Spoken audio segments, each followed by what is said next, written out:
She's reportedly bullied virtually everybody who's ever worked for her. She can't keep a staff in London. She can't keep a staff in Montecito. She's a bully. This also follows all the stories about her bullying staff over here in the UK, which is unresolved. NDAs stopped all that stuff coming out, but she bullied people in a very unpleasant way over here. The Duke and Duchess of Montecito, Harry and Meghan, have gone on a, well, let's say a quasi-royal tour. Rumours suggest that sun-drenched photos of Meghan and Harry's expansive Montecito retreat reveal only part of the story. Months after the Queen's passing, many Canadians struggle to cope, except the Prince and his wife seeking privacy. You've had the Duke and Duchess of Montecito running around like a rival royal family, trashing their family, trashing the monarchy. Despite a life surrounded by privilege, the couple's experiences have been challenging enough to inspire a new book. Staff insiders describe the California home as less paradise, more Hollywood pressure cooker, where NDAs and whispered warnings created a tense atmosphere. Everyone navigated strict rules. Wrong sense or eye contact could trigger meltdowns. Everybody who works for her quits. Everybody says she's a bully. She's very nasty. Not only is she incredibly controlling, but she's a bitch about it to everybody who works for her. Harry wasn't even in Montecito for Archie's 6th birthday party. When things inevitably start spiraling downward, she blames everyone but herself. You've got Meghan, who's trying to push this completely different brand of happy families and let's all hold hands and jump around in a circle. And Harry is clearly not okay. She wants us to put together a fruit crudité board for our children in the morning. Now, look, Maureen. I can't. Look at this. I can't. Meghan meticulously controlled everything from the foyer's scent to staff uniforms, while Harry fluctuated between laid-back and stressed peacekeeper. Wellness routines felt like endless checklists, with hourly yoga, diet-approved juice runs, and constantly refreshed lavender linens. She's trying to sell herself as this wholesome mother who's baking cookies and making tea for the rest of the family. She is a brand. She's an actress. We know that she can project whatever she wants to. He doesn't have that amount of money. People seem to think that because he's the king's son, he's rolling in money. He never was. She and Harry made their whole racism debacle and left the UK, left their royal duties, and moved to the US to bug all of us. The only thing HRH stands for in association with Meghan Markle is her ruthless homewreckerness. Tax documents reveal a surprisingly light work week. Demands felt more celebrity spectacle mixed with palace formality. Behind the mansion's manicured exterior, staff endured strict no-go zones, corridor surveillance, and an eye contact ban unless initiated by the couple. Measures seen as controlling rather than purely private. It's been several months now since our beloved Queen has died. Our Canadians are finding it hard to go on. All Canadians, that is, except for our first guest, the Prince and his wife. We want privacy! We want privacy! Hey, thanks for having us on the show. It's so awesome to be here. It's great. So let me start with you, Sam. You've lived a life with the royal family. You've had everything handed to you, but you say your life has been hard, and now you've written all about it in your new book, Queen. The couple's brand image remained paramount amid multi-million-dollar deals, even as insiders saw cracks beneath the Hollywood halo. Access within the estate was tightly managed through a coded lighting system signaling permission to enter rooms. The nursery wing was often locked down, limiting nanny access despite new parent needs. Staff juggled demands to avoid crossing private zones. I don't think anyone in the world knows that Meghan Markle has eaten Jack in the Box and loves it. It's so funny, too, that you keep saying Meghan Markle. You know I'm Sussex now. You know, it's actually so funny that you keep calling me Meghan Markle. I'm Sussex now. Improvising to meet both Harry and Meghan's disparate needs without confrontation. Efforts to brand themselves created pressure, turning people into products under constant scrutiny. The household operated like a stage, where every staff member risked abrupt replacement. Dawn began with Meghan in producer mode, barking orders while Harry eased in later, mood shifting unpredictably.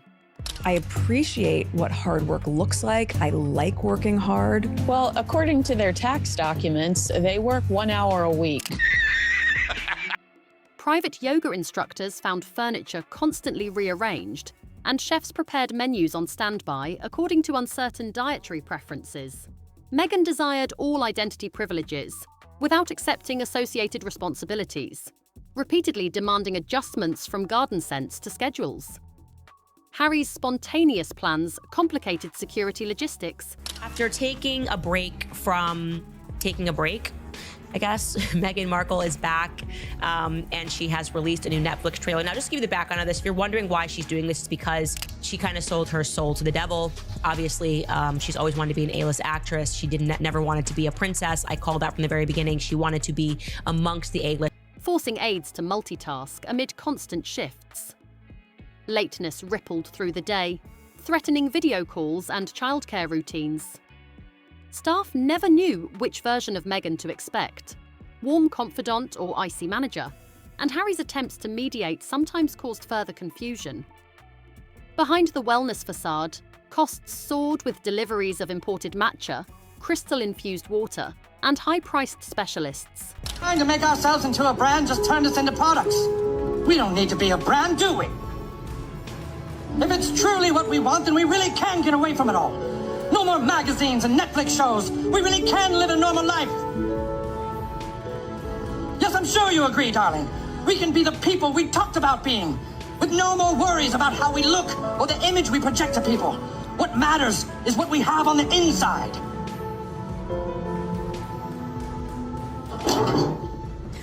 Hello? The mansion resembled a pop-up wellness lab without clear funding sources. Luxus indulgences clashed with budget constraints, causing grocery cuts next to extravagant smoothies garnished with gold leaf. Expensive helicopter rides for branding contrasted with mindful budget talks. Hybrid SUVs touted eco-friendliness, while backup petrol vehicles waited idly. She wants all of the privileges that go along with an identity, but she doesn't want any of the responsibility. She doesn't want to do any of the work. She wants the tiara. She doesn't want the public service. Disappearing expense approval emails raised questions about financial transparency, as did mounting overtime cuts and fresh inventory for unused $800 candles. Despite Harry's casual charm, accountants demanded thorough receipts, exacerbating stress over a lifestyle that blended West Coast bliss with trust fund limitations. Whispers suggested the couple's spending might dip into inheritances from Princess Diana and the Queen Mother.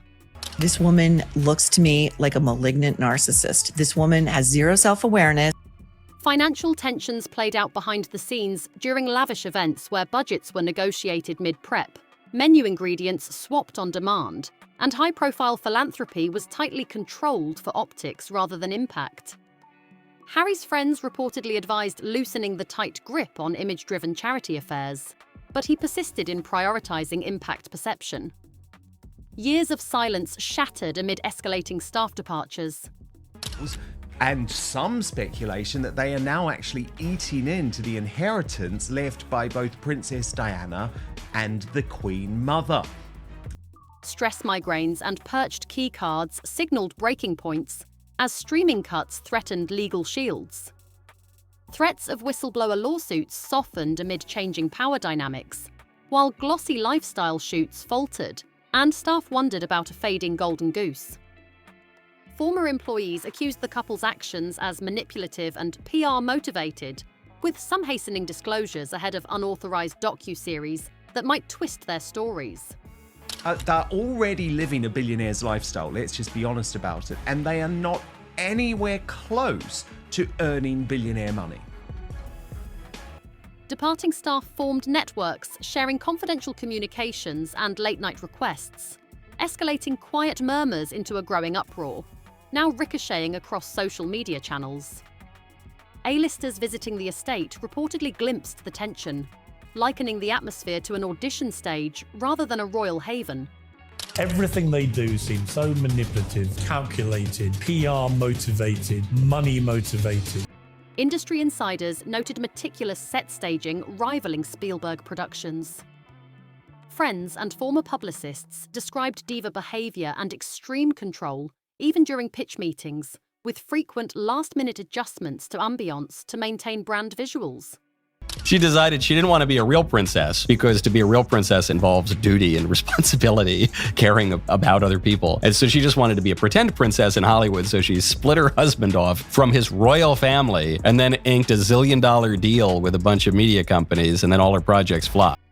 Hollywood acquaintances now prefer low-key off-site visits, avoiding the mansion's orchestrated energy. Streaming executives warn that overly managed images risk alienating audiences craving authenticity. Last-minute venue changes for charity events were attributed to fears over estates' privacy systems, provoking social media blow-ups. Welcome to my home. Well, it's not my home, it's a set actually, but welcome to my set. Rumors spread into Silicon Valley investor circles, where extensive micromanagement sparked skepticism about business scalability. Observers viewing the escalating control as a liability rather than an asset. Whether the Sussexes recalibrate or entrench remains uncertain, but partly fractured staff cohesion fuels ongoing PR challenges. Inside the Sussex media team, tension mounts over response strategy, balanced between rebuttals and silence, as leaked anecdotes threaten carefully crafted reputations. Philanthropy highlights attempt to offset mounting negative narratives, but risk appearing tone-deaf when timed with staff exposés. Legal teams quietly weigh cease and desist options. It has reported that King Charles is turning a blind eye, but King William won't. Mindful that modern online anonymity and evidence complicate enforcement. In addition to legal woes, reputational fatigue looms as streaming algorithms increasingly classify the Sussex brand with stark audience divides. Polarization alarms advertisers seeking broad appeal, risking project stalls before production. Meanwhile, ex-staff watch with a mix of vindication and apprehension as carefully managed public images face growing cracks. At Montecito, the once prestigious role of serving this household now resembles risk assessment rather than honour, with reduced applicant interest and increased informal support networks addressing the stresses of palace-grade celebrity service. The repercussions threaten to extend beyond the estate walls, imperiling future deals and diminishing the allure of association. According to a source, here's the quote, Prince William plans to flex his muscles and wipe his wayward brother, Prince Harry, and his power-hungry wife, Meghan, from the history books. If the circulating staff revelations hold true, the glamorous facade may teeter between aspiration and unrest. Industry watchers note mounting concerns from charities, investors, neighbours, and royal courts, all recalculating their involvement amid unpredictable dynamics. British insiders observe with grim satisfaction the irony of a recreated strict hierarchy mirroring Kensington, further complicating potential family reconciliations. Local residents express unease over increased media presence, prompting moves to tighten drone restrictions following intrusive tabloid activity. Enough for Bill Simmons over at the Ringer podcast, which was acquired by Spotify, to call Harry and Meghan, quote, a fucking grifter on his latest podcast. Here's what he had to say. I wish I had been involved in the Meghan and Harry leave Spotify negotiation. The fucking grifters. Charity partners cautiously pause collaborations to avoid being overshadowed by internal controversies. Venture capitalists demand cultural audits rarely seen in previous deals before green-lighting new investments. Entertainment lawyers foresee streaming contracts incorporating conduct and leak clauses to mitigate future risks, while royal circles anticipate attempts to diminish the Sussex influence in historical narratives. Staffing agencies report dwindling interest from experienced palace-trained recruits, with preferences shifting towards stable, less demanding roles. Overall, accumulated tensions, staff exodus, and financial contradictions paint a complex picture challenging the carefully cultivated Sussex brand. Industry critics remain sceptical as public patience wanes amid a flood of disclosures and perceived image overload. The couple's next moves will likely determine whether transparency wins trust or further alienates supporters. Behind the scenes, crisis teams juggle relentless leaks, while strategists debate how to balance message control with authenticity. The digital landscape demands constant adaptation, where every viral story can undo months of image building. For now, speculation swirls incessantly around Montecito's sun-drenched walls, far beyond the reach of hedge-lined privacy. The question remains whether the Sussexes can regain narrative control or if mounting disclosures have inflicted lasting damage. Their story, once seen as a royal fairy tale, now resembles a fragile cliffhanger, caught between spectacle and vulnerability in the unforgiving glare of public scrutiny.